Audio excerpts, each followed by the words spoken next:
Okay. Hello, everyone. I'm Shannon Ford, Director of Community Arts Development at the Tennessee Arts Commission, and it's my pleasure to welcome you to our first web seminar, The Heart of the Matter, Measuring Intrinsic Impacts and Capturing the Transformational Benefits of the Arts. Assisting me in presenting the seminar today is Mike Chambers, Tennessee Arts Commission's Information Technology Director. The purpose of today's presentation is to provide an introduction to impact assessment, an evaluation methodology developed to measure the intrinsic benefits provided by arts experiences and conceived by the arts consulting firm Wolf Brown in association with Baker Richards and Theater Bay Area. Throughout the Heart of the Matter, we encourage you to ask questions that may occur to you about impact assessment by typing them into the chat box in the lower right-hand corner of your screen. If your question is directed toward one particular presenter, please specify who. We will take 15 to 20 minutes at the end of the formal presentation to pose as many of your questions as possible to our presenters. Our main presenter today is Clay Lord, Director of Communications and Audience Development for the Arts Service Organization Theater Bay Area in San Francisco. Clay oversees the marketing, advertising, audience engagement, and research activities for Theater Bay Area, the largest regional theater services organization in the country.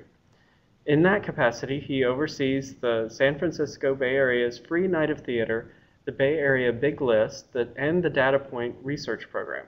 He has also been instrumental in Theater Bay Area's work with Wolf Brown to develop standardized, easy, and accessible online audience survey technology for collecting intrinsic impact and general satisfaction data.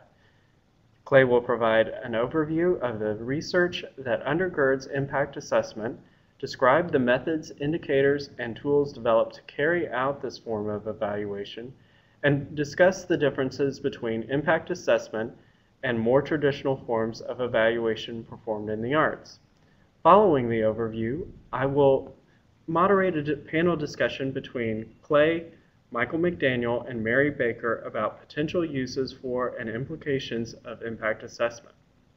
Michael and Mary will provide their points of view as professionals who have supported and assisted arts organizations for many years. Michael McDaniel is the nonprofit and endowment liaison for the Community Foundation of Middle Tennessee and represents the Community Foundation in the 43 counties of Middle Tennessee it serves.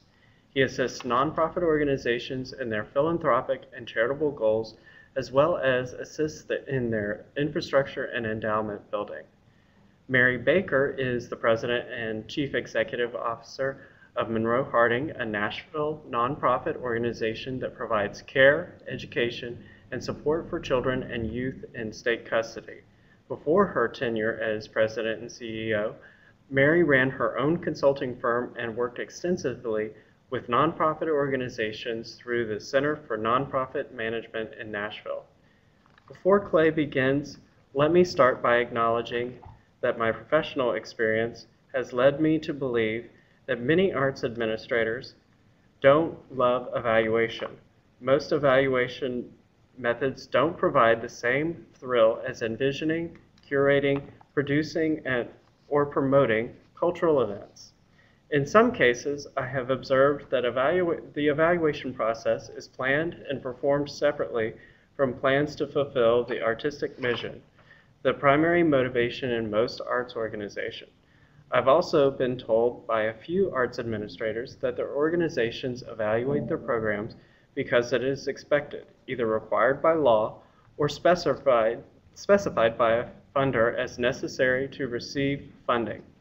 While external accountability is certainly a valid reason to evaluate, the drive to be accountable can mean that organizations may feel pressure to measure progress towards goals that are defined and conceived externally and are unrelated to the organization's missions. Arts professionals may consequently experience frustration trying to show how their programs achieve instrumental benefits, like making an impressive economic impact on the community, or reducing recidivism, for example. So what is evaluation supposed to be?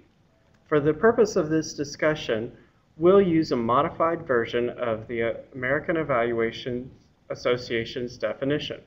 Evaluation is the systematic assessment of the strengths and weaknesses of programs, policies, personnel, products, or organizations to determine whether intended goals and objectives are achieved, improve the means used to achieve them, and provide supporting information for setting future goals. Put another way, evaluation is a method of tracking and analyzing performance according to agreed upon standards in order to show what changed as a result of an organization's efforts. There are different methods that can be used to understand how an organization achieves its goals.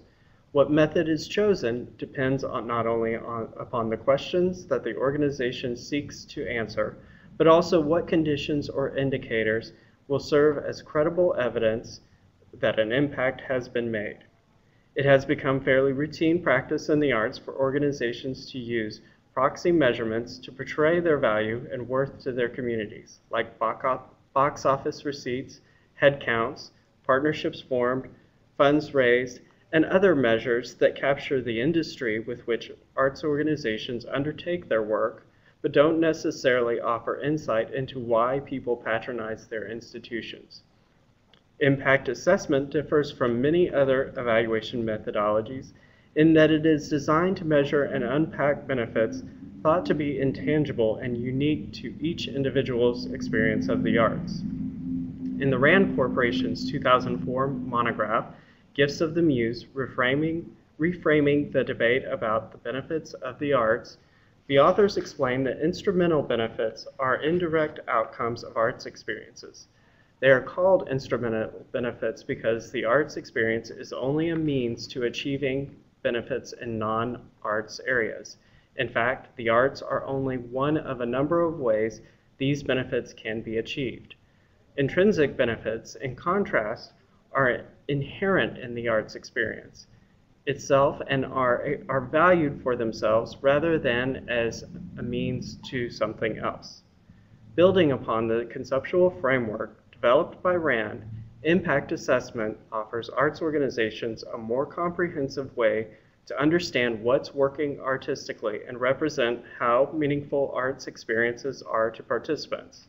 So without further ado, I will ask Clay to give you an overview of impact assessment, how it works, and why it's different from other forms of evaluation.